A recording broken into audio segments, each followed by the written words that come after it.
100 বছর পরে আমাদেরকে আর কেউ চিনবে না, আমাদের নামও কেউ নেবে না। কিন্তু আপনি আমি যখন এই দুনিয়াতে কিছু রেখে যাব, এটাই পরকালের জন্য আপনার আমার জন্য নাজাতের ফয়সালা হবে, ঠিক কিনা? মানুষ মরণশীল। রব্বুল আলামিন বলেন কুল্লু নাফসিন যায়িকাতুল মাউত। যাদের জীবন আছে তাদের মরণ লাগবে, যাদের জীবন আছে তাদেরকে মরতে হবে, মরা ছাড়া পথ নাই।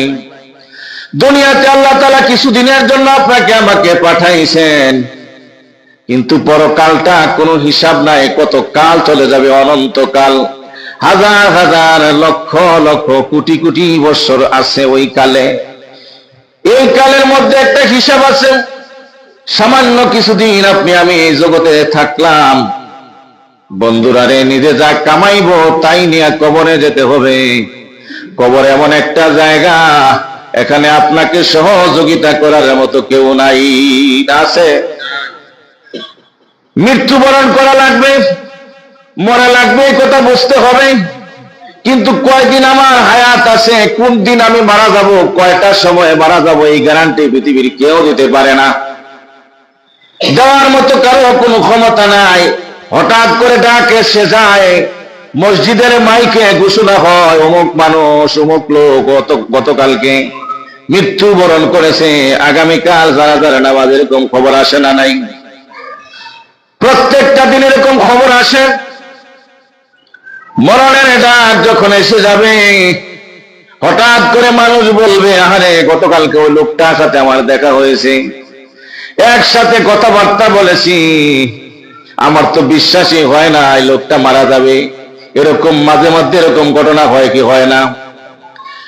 গতকালকে ওনার সাথে কথা হয়েছে, রাতের বেলা কথা হয়েছে, রাতের বেলা একসাথে অনেক কিছু গল্প করেছি, কিন্তু সকালবেলা ঘুম থেকে ওঠার পরে মাইকে ঘোষণা হয় ওই ব্যক্তির নামে যে দুনিয়াতে আর নাই, চিরবিদায় হয়ে গেছে।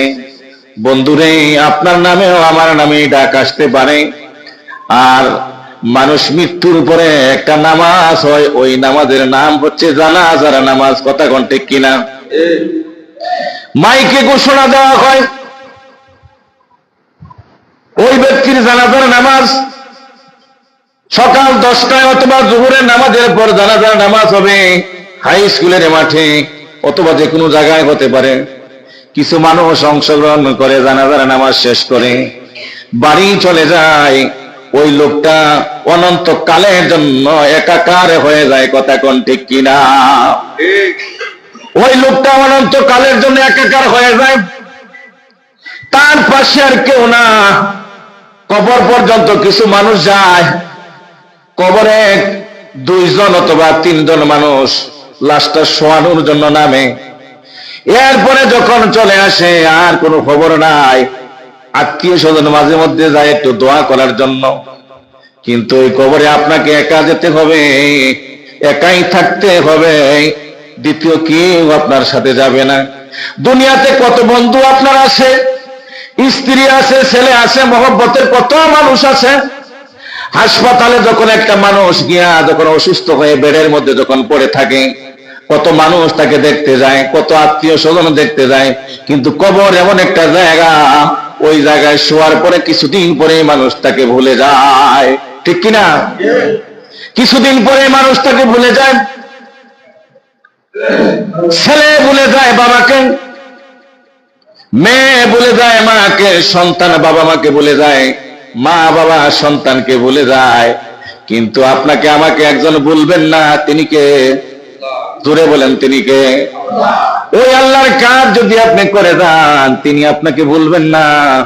যেদিন মহা বিপদের সময় আসবে, মহা সংকট যেদিন হবে, ওই দিন আল্লাহ রাব্বুল আলামিন আপনাকে আমাকে হেফাজত করে আল্লাহর জান্নাতের মধ্যে জায়গা করে দিবেন। বলেন সুবহানাল্লাহ।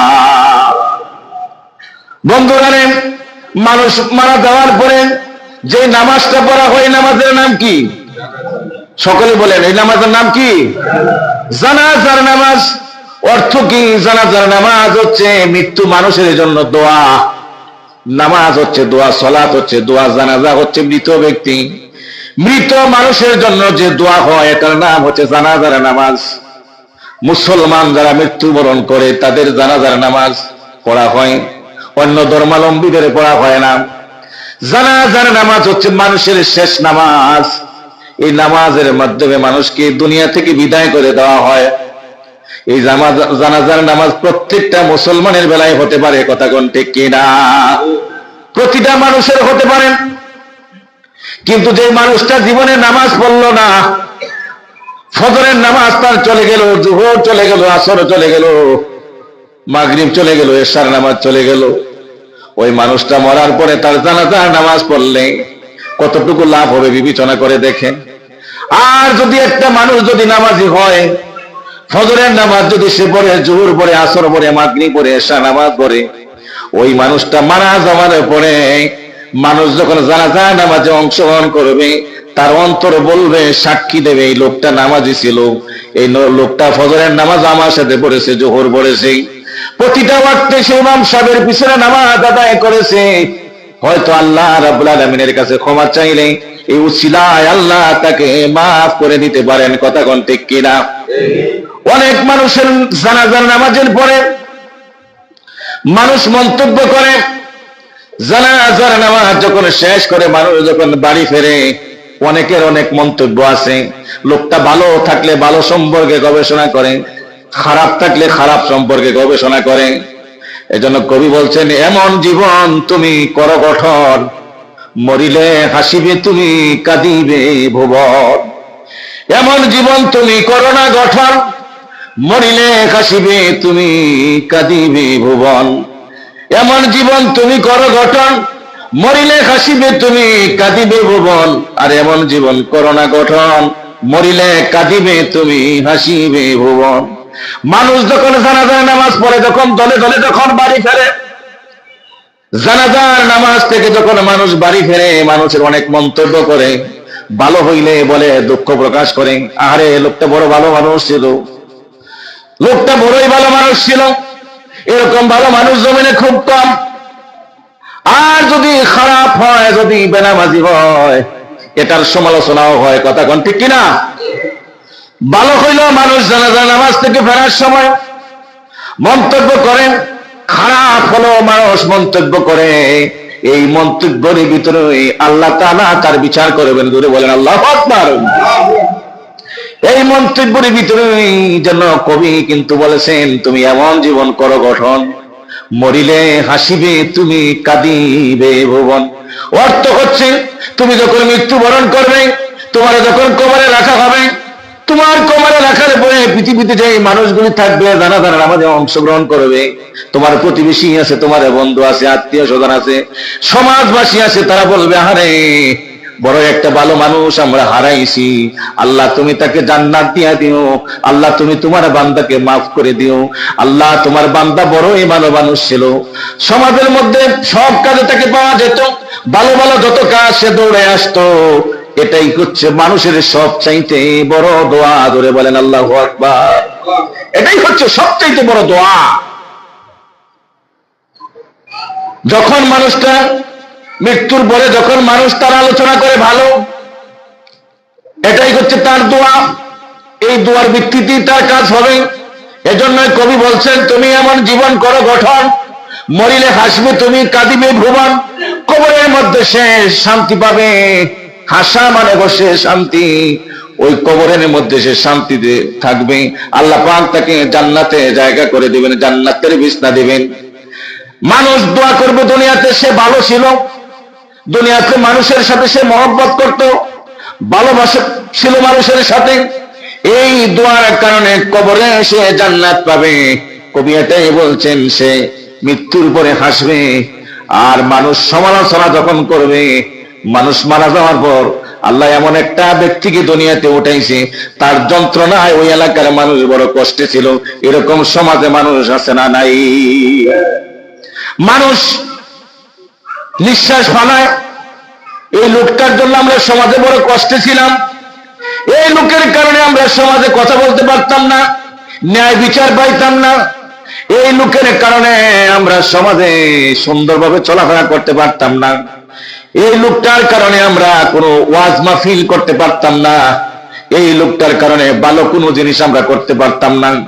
এই লোকটার এত টাকা বুনি ছিল, এত ক্ষমতা ছিল, ক্ষমতার দাপটে সে ভালো ভালো কাজগুলি করার ক্ষমতা দেয় নাই, সুযোগ দেয় নাই।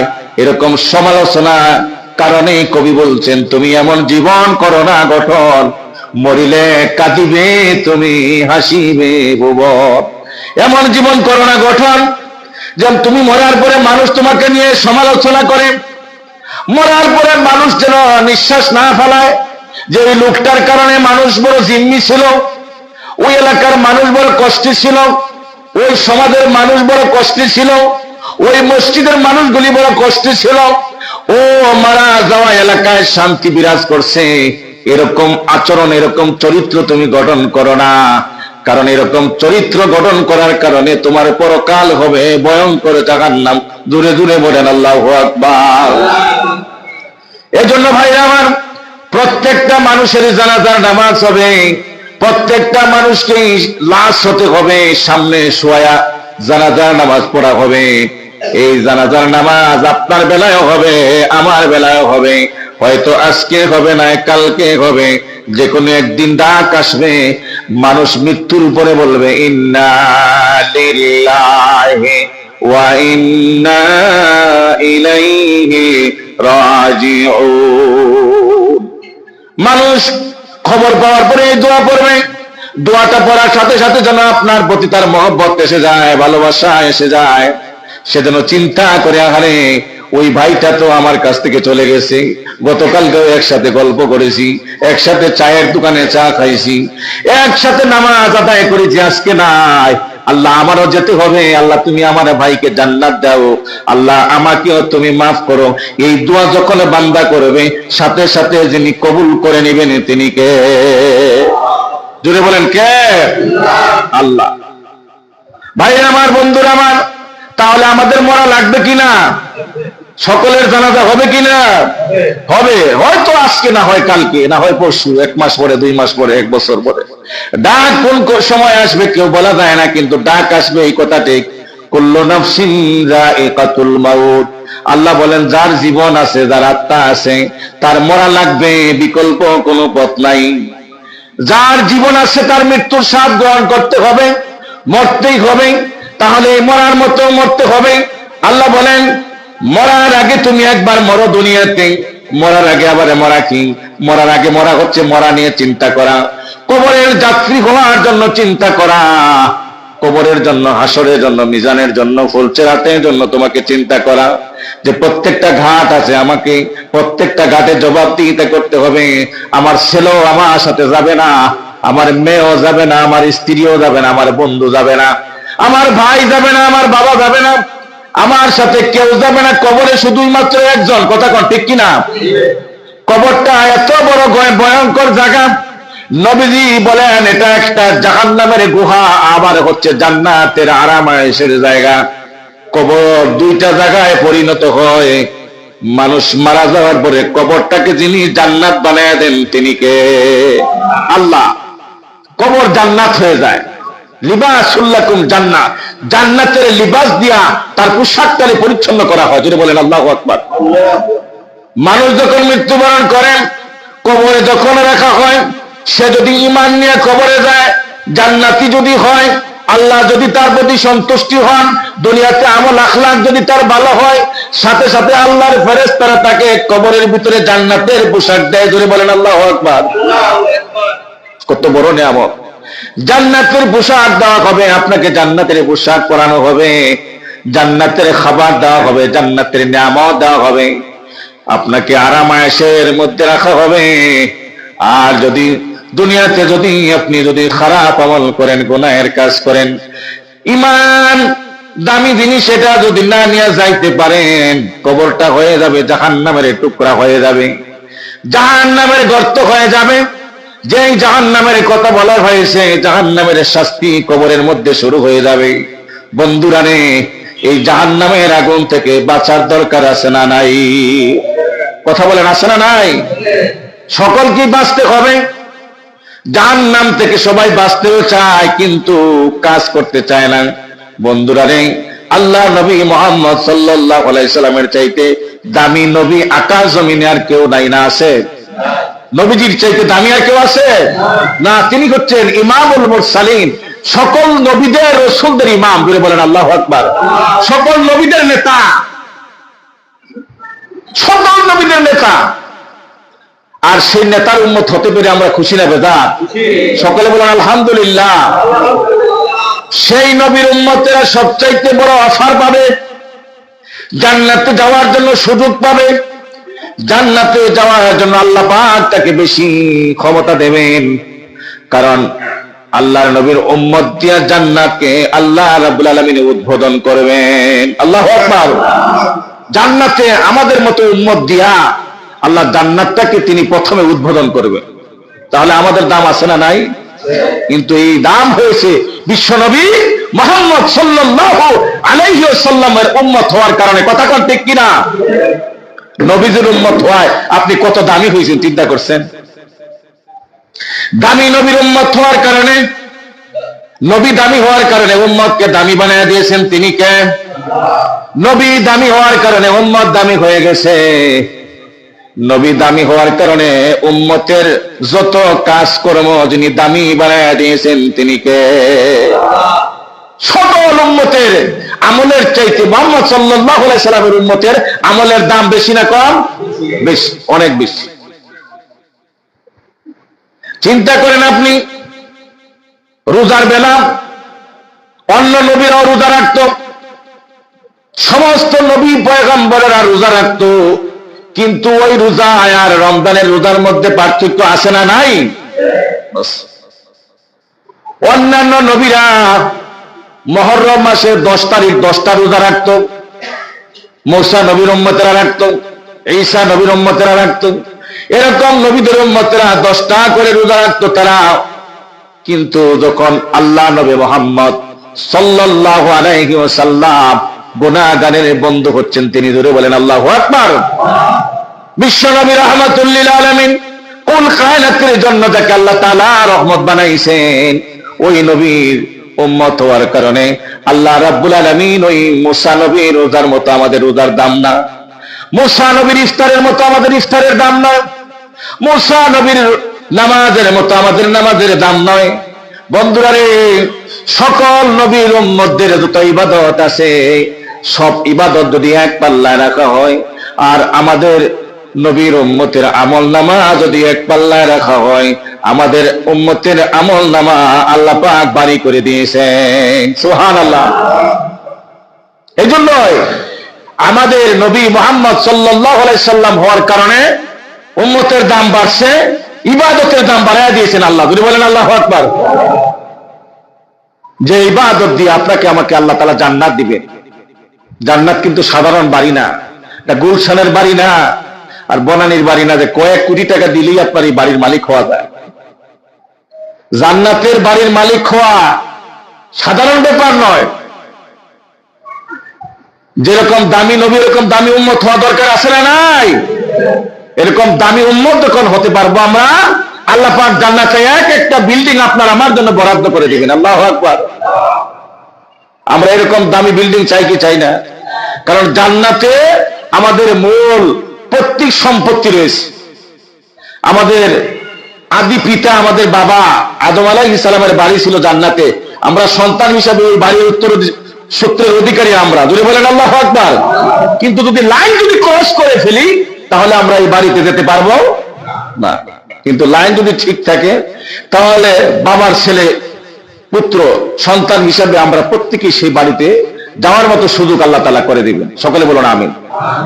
এই জন্য ভাই আমার, বন্ধুরা আমার, মানুষ মৃত্যুবরণ করা লাগবে। মানুষ মারা যাওয়ার পরে জানাজার নামাজ হবে, আপনারও হবে, আমারও হবে, প্রত্যেকের হবে, পুরুষের হবে, নারীর হবে, ছেলের হবে, মেয়ের হবে। যেই মারা যাবে তারই জানাজার নামাজ হবে। এই জানাজার নামাজ হওয়ার পরে মানুষ মন্তব্য করবে। যারা দুনিয়াতে বেঁচে থাকবে তারা আলোচনা করবে, যারা দুনিয়াতে কবরে দেওয়ার পরে যারা দুনিয়াতে থাকবে তারা আলোচনা করবে ভালো এবং মন্দ, দুইটা দিকের আলোচনা করবে। নবীজি বলেন ভালো আলোচনা করার কারণে আল্লাহ পাক তাকে ভালো হিসেবে গ্রহণ করে পরকালে আল্লাহর জান্নাতের মধ্যে জায়গা করে দিবেন। সুবহানাল্লাহ। ভালো আমল করার কারণে আল্লাহ তাআলা জান্নাতের মধ্যে একটা বাড়ি করে দিবে। জান্নাতের বাড়ির দাম আসরা নাই। এই বাড়ির মূল্য পৃথিবীতে কেউ দিতে পারবে না। সকলে বলেন দিতে পারবে না, দেওয়া সম্ভব না। জান্নাতের বাড়ির মূল্য আপনার এই গুলশানের বাড়ি দিয়া, বনানীর বাড়ি দিয়া, বাড়িধারার বাড়ি দিয়া কখনো এই জান্নাতের মূল্য হওয়া সম্ভব নয়। এই বাড়ি আপনাকে আমাকে নিজে তৈরি করতে হবে।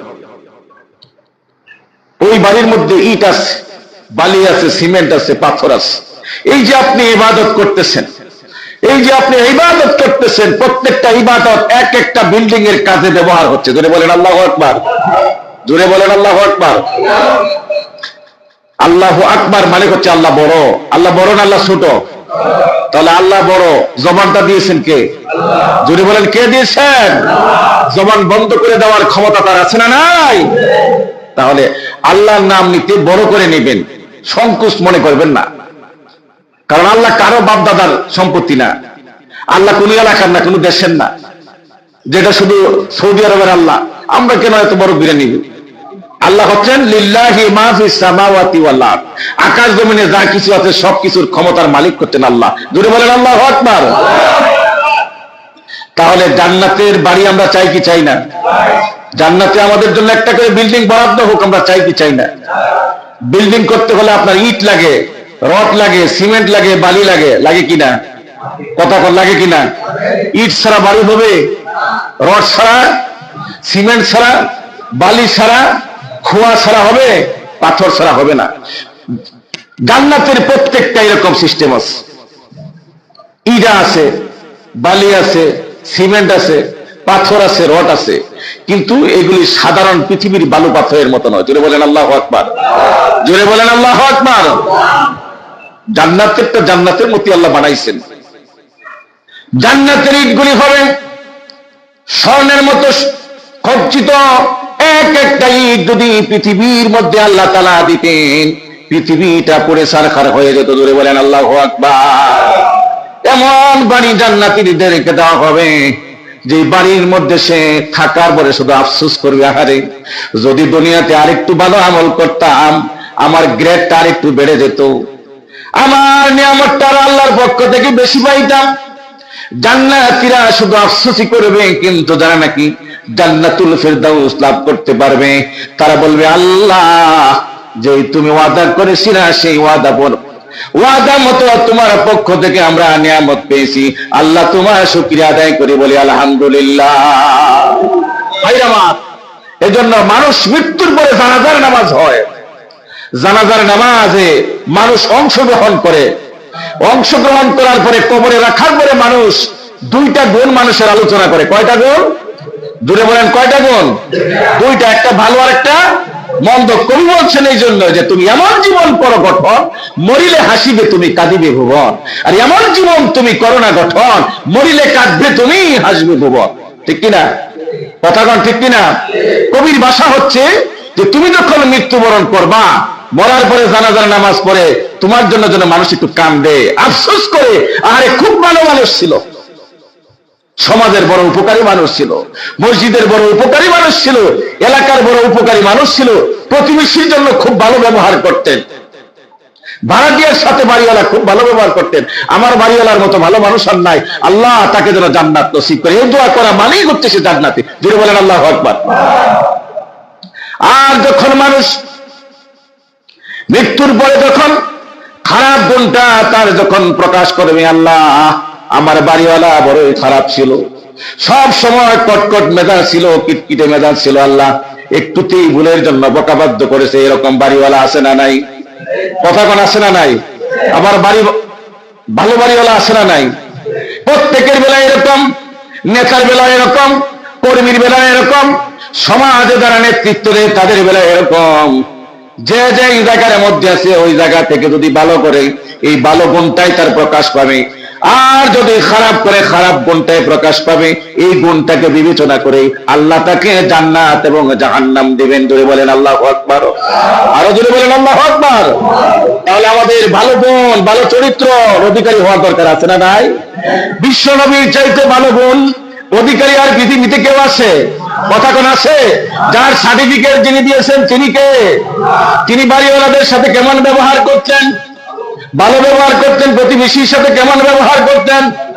তার চাকরদের সাথে কেমন ব্যবহার করতেন? চাকরের ব্যাপারে 10 বছর একটা চাকর তার কাজ করেছে এবং একটা চাকরানি কাজ করেছে। আল্লাহর নবী বলেন, আমার দুইটা চাকর, একটা চাকর ছিল, একটা চাকরানি ছিল। যায়েদ বিন হারিসা রাদিয়াল্লাহু তাআলা। যায়েদ বিন হারিসা ছোট্ট থেকে একদম কম বয়স থেকে রাসূলের কাজ করতেন। যায়েদ বিন হারিসাকে বলা হলো, যায়েদ বিন হারিসা, আল্লাহর নবী সম্পর্কে তুমি বলো, 10টা বছর তার খেদমত করেছো, তার আচরণ তুমি পেয়েছো, সে তোমার মুনিব ছিল, তুমি তার চাকর ছিলে, তার কাছ থেকে তুমি কেমন ব্যবহার পেয়েছো? যায়েদ বিন হারিসা রাদিয়াল্লাহু তাআলা আনহু বলেন, দুনিয়ার মানুষ তোমরা শোনো, নবীর সাহাবীরা তোমরা শোনো রে, আল্লাহ নবীর কাজ করেছি আমি 10টা বছর, কিন্তু 10টা বছরের মধ্যে আমার অনেক ভুল হয়েছে।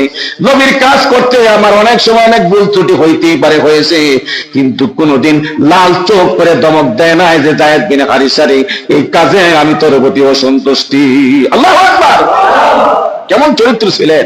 যে চরিত্রের সার্টিফিকেট যিনি দিয়েছেন তিনি কে? আজকে আমাদের সমাজের সার্টিফিকেট তালিফ দিতে হয়, মেয়র দিতে হয়, কাউন্সিলর দিতে হয়, এরপরে আপনার চেয়ারম্যান দিতে হয়, মেম্বার দিতে হয়। কথা কোন ঠিক কিনা?